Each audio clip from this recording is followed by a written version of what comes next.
क्या बताया था कि सूफी काव्य धारा में दो ही कवि हिंदू हैं, दुख हरण दास और ईश्वर दास।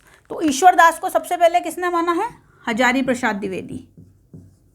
भाई देखिए अलग अलग हर कवि के मत हैं। हजारी प्रसाद द्विवेदी। अब असाइद को किसने माना है?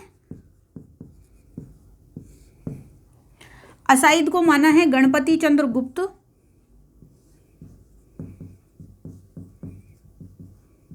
और नगेंद्र ने। गणपति चंद्र गुप्त और नगेंद्र ने। और मुल्ला दाऊद जिसने क्या लिखी थी? चंदायन। मुल्ला दाऊद, इनको माना है डॉक्टर रामकुमार वर्मा ने।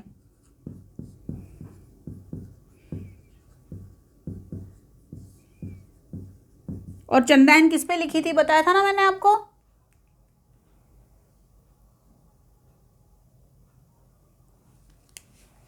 चंदायन।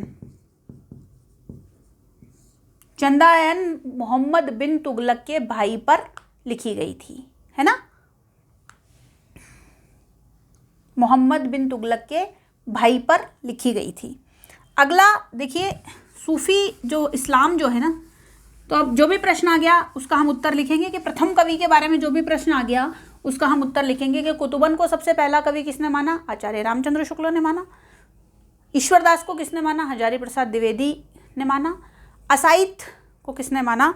तो गणपति चंद्र गुप्त और नगेंद्र ने माना। और सर्वमान्य मत मुल्ला दाऊद चंदायन जिसने लिखा उसको किसने माना? तो डॉक्टर रामकुमार वर्मा ने माना। इस्लाम की दो शाखाएं हैं। देखिए कोई भी धर्म अपने यहाँ लेकर आता है तो अपनी शाखाएं लेके आता है।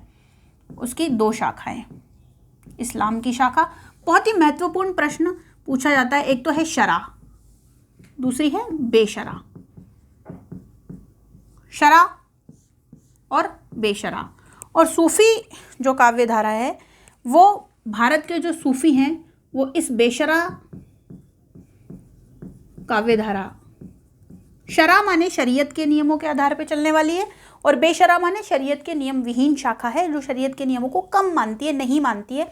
तो भारत के जो सूफी हैं वो शरीयत के कानून को कम मानते हैं, नहीं मानते हैं। तो वो बेशरा शाखा के जो सूफी हैं वो नियम विहीन शाखा के सूफी हैं और बेशरा पर आधारित है। कई बार ये प्रश्न पूछा जाता है कि भारत के सूफी किस पर आधारित हैं? तो बेशरा इस्लाम की शाखा पर आधारित हैं। अब हम महत्वपूर्ण संप्रदाय देखते हैं। किसके? सूफी काव्य धारा के महत्वपूर्ण संप्रदाय। महत्वपूर्ण संप्रदाय बहुत कई बार पूछे जाते हैं। देखिए एक अकबर के दरबार में 9 रत्न थे।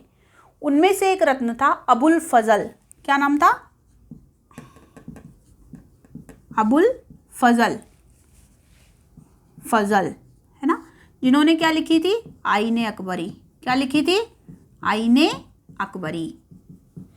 और इसी आईने अकबरी में सूफी संप्रदाय की 14 शाखाओं का उल्लेख है।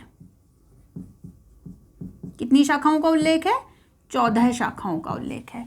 इसी आईने अकबरी में सूफी संप्रदाय के 14 संप्रदाय या 14 शाखाएं बताई गई है। और आईने अकबरी किसने लिखी? अबुल फजल ने। अबुल फजल कौन थे? अकबर के दरबार के नवरत्न थे। अब हम उन संप्रदायों पे बात करते हैं जो भारत पर फैले। हमको 4 या 5 संप्रदाय बहुत महत्वपूर्ण दृष्टि से याद रखने हैं। पहला तो हम सभी जानते हैं चिश्तिया या चिश्ती संप्रदाय। फैलाने वाले कौन? बताओ जल्दी। ख्वाजा मोइनुद्दीन चिश्ती। चिश्ती है ना।